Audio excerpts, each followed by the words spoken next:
Bienvenue à cette présentation qui fait la lumière sur le sanctuaire hébreu. Troisième partie, section B.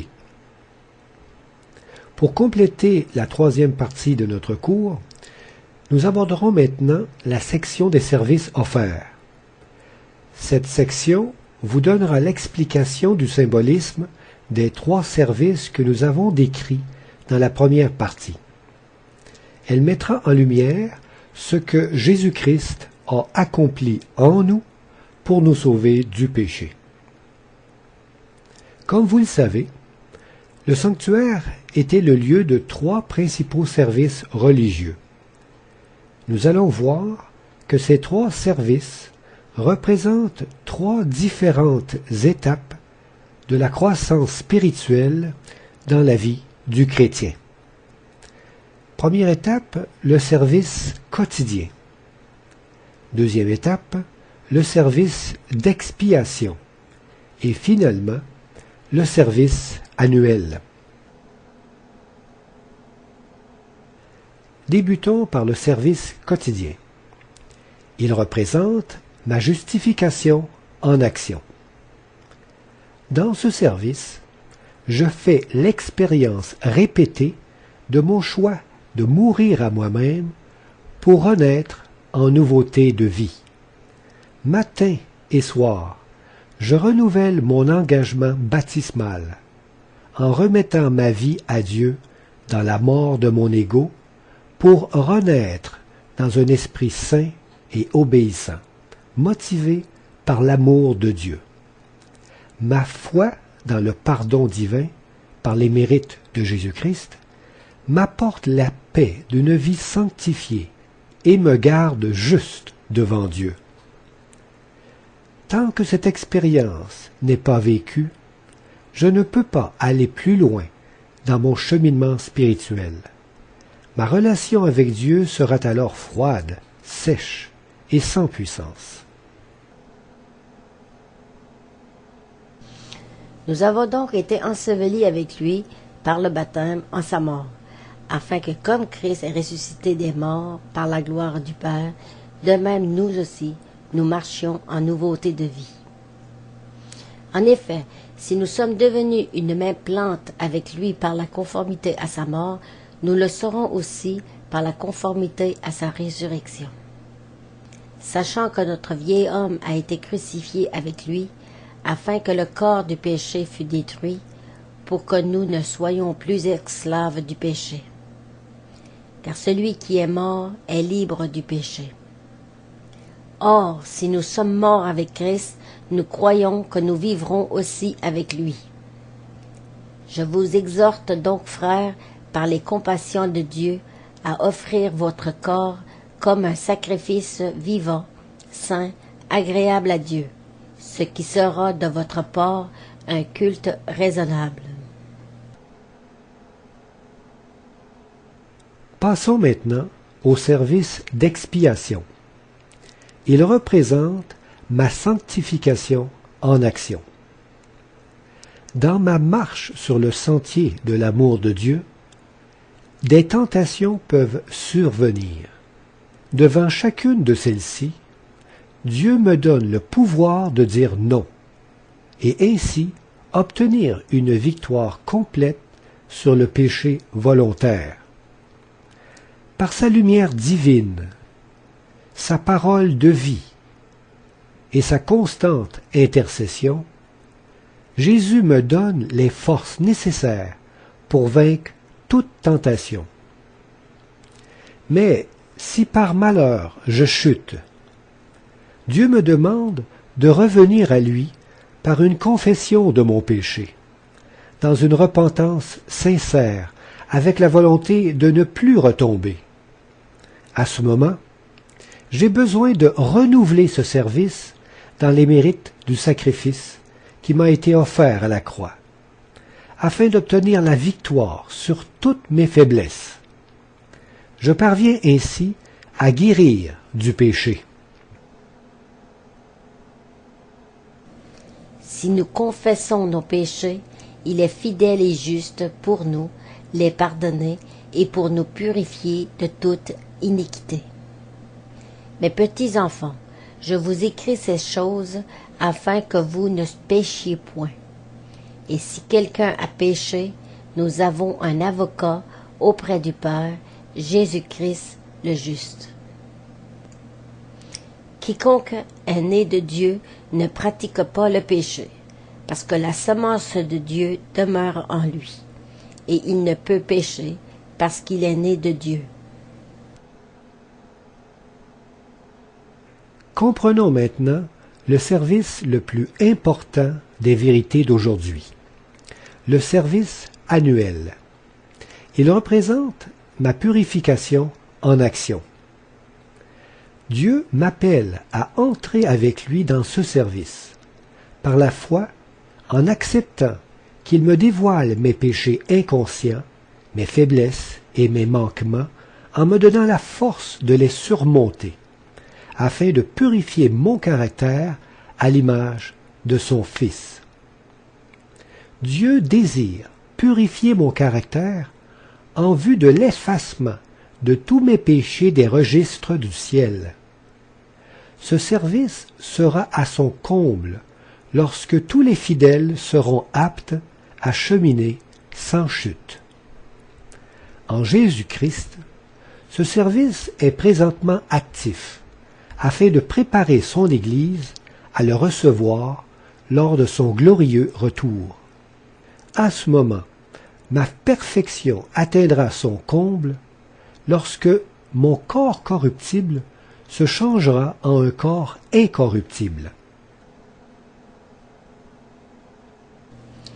Jusqu'à ce que nous soyons tous parvenus à l'unité de la foi et de la connaissance du Fils de Dieu à l'état d'homme fait, à la mesure de la stature parfaite de Christ, afin que vous soyez irréprochables et purs, des enfants de Dieu irrépréhensibles au milieu d'une génération perverse et corrompue, parmi laquelle vous brillez comme des flambeaux dans le monde.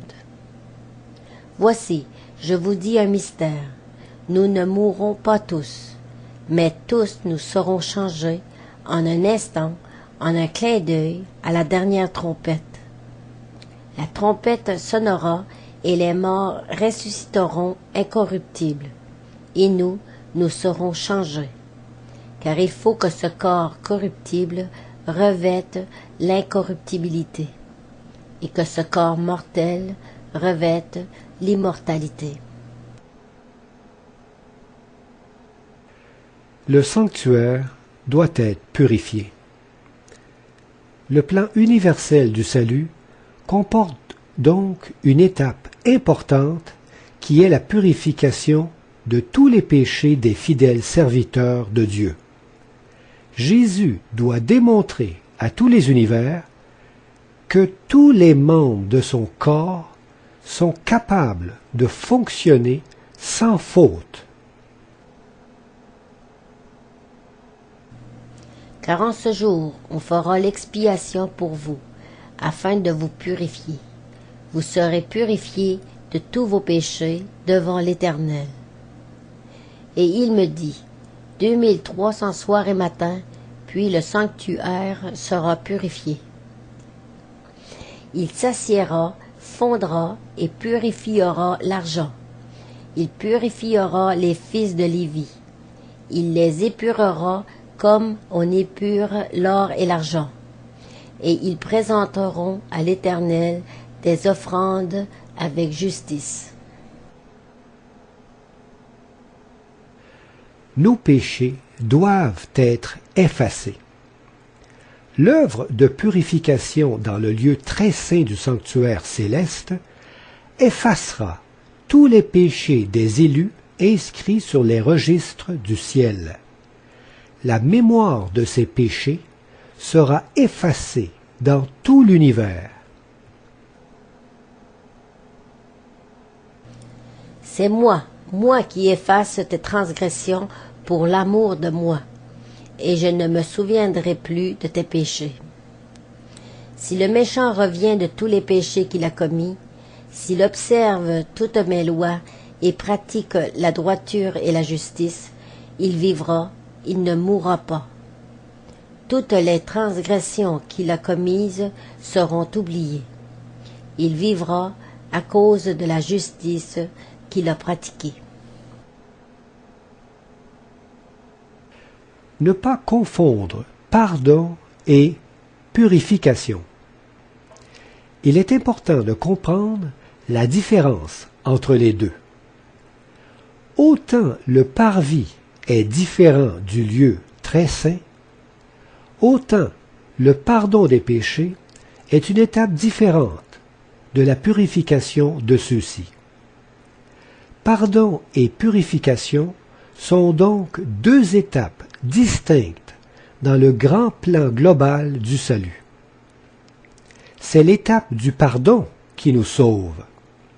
La purification est la démonstration de force de l'amour de Dieu en son Fils Jésus-Christ.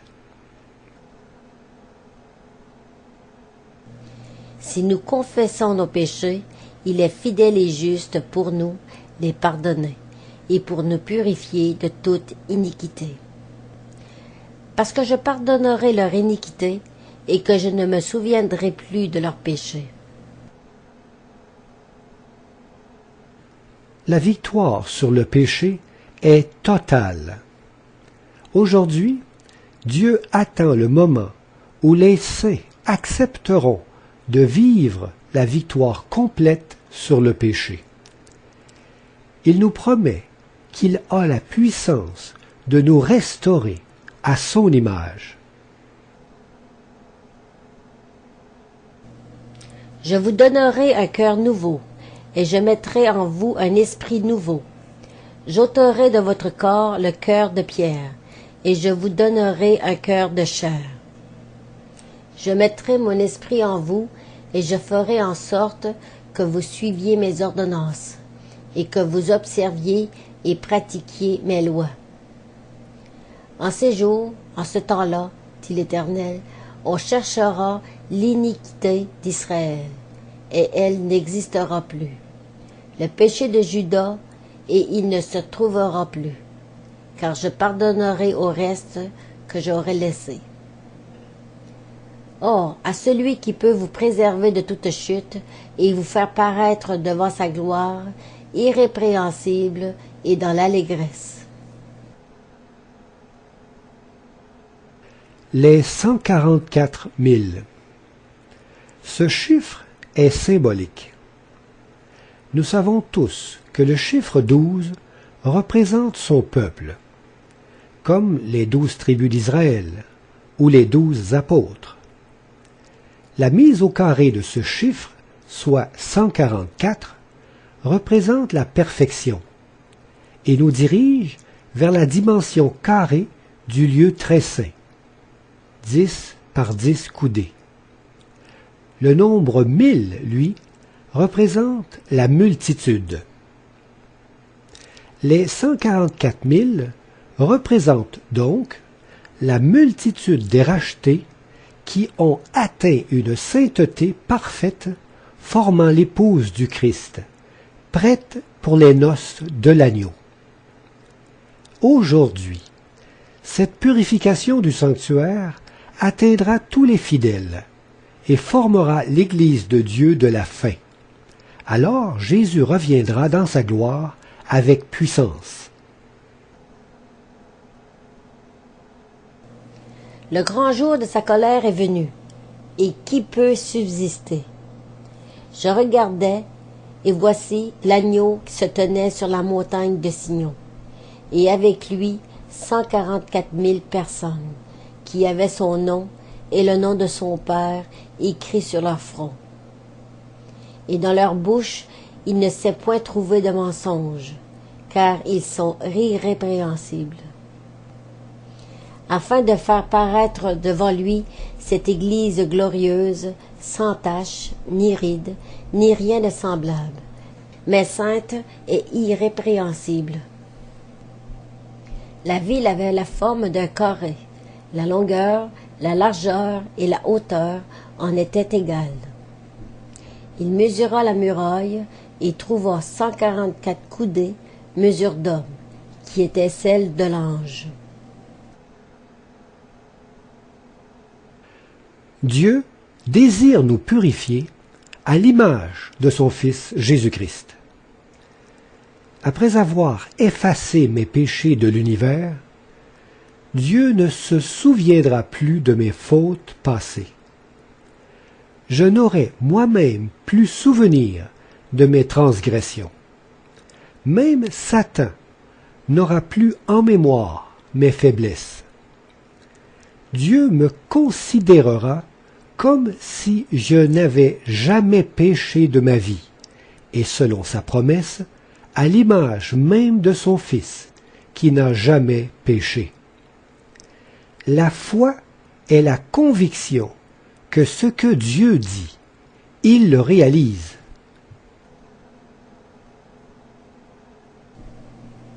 En vérité, je vous le dis, celui qui croit en moi fera aussi les œuvres que je fais, et il en fera de plus grandes, parce que je m'en vais au Père. Car ceux qu'il a connus d'avance, il les a aussi prédestinés à être semblables à l'image de son Fils, afin que son Fils fût le premier-né entre plusieurs frères. Jusqu'à ce que nous soyons tous parvenus à l'unité de la foi et de la connaissance du Fils de Dieu, à l'état d'homme fait, à la mesure de la stature parfaite de Christ, lesquels nous assurent de sa part les plus grandes et les plus précieuses promesses, afin que par elles vous deveniez participants de la nature divine, en fuyant la corruption qui existe dans le monde par la convoitise. Nous devons prendre conscience que cette purification doit être complète avant la pluie de l'arrière-saison. La réalité de vivre cette sainteté en Jésus-Christ doit être vécue maintenant, c'est-à-dire avant la manifestation puissante et finale du Saint-Esprit qui précède la fermeture de la porte de la grâce. La séquence des événements attendus est la suivante. Premièrement, nous devons obtenir une victoire constante sur le péché.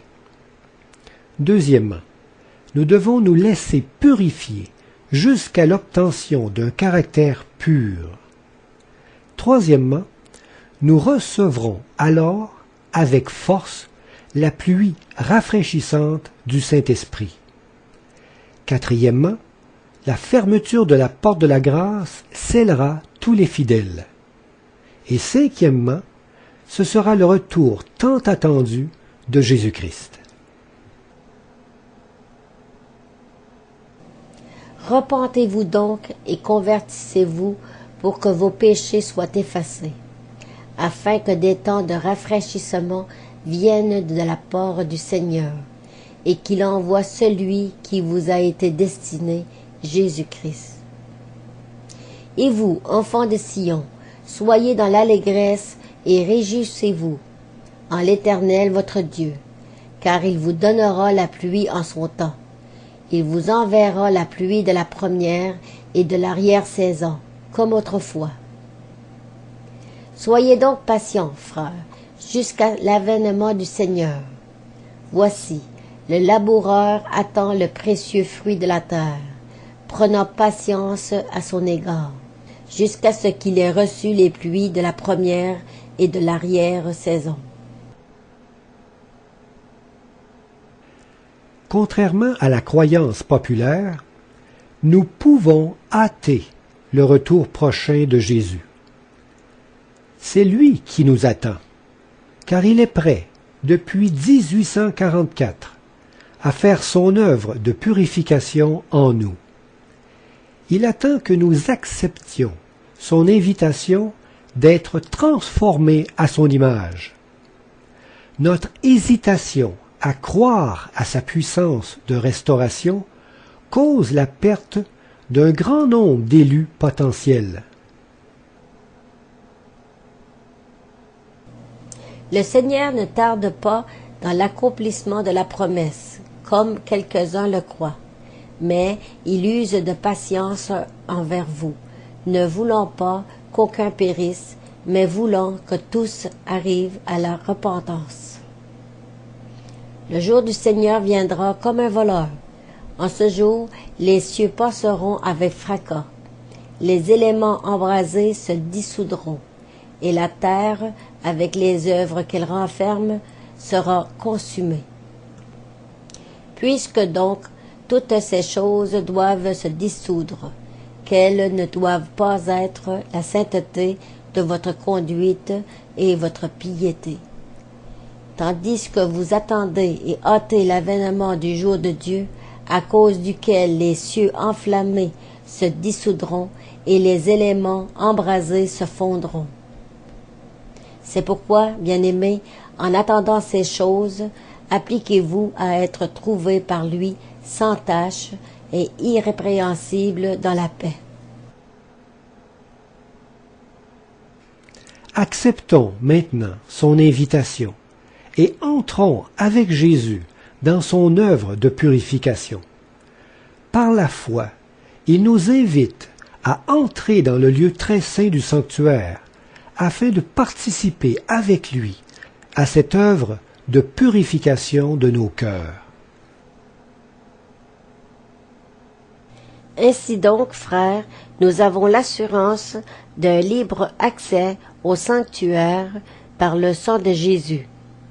Accès qu'il a inauguré pour nous comme un chemin nouveau et vivant au travers du voile, c'est-à-dire de sa chair. Et nous avons un grand prêtre institué sur la maison de Dieu.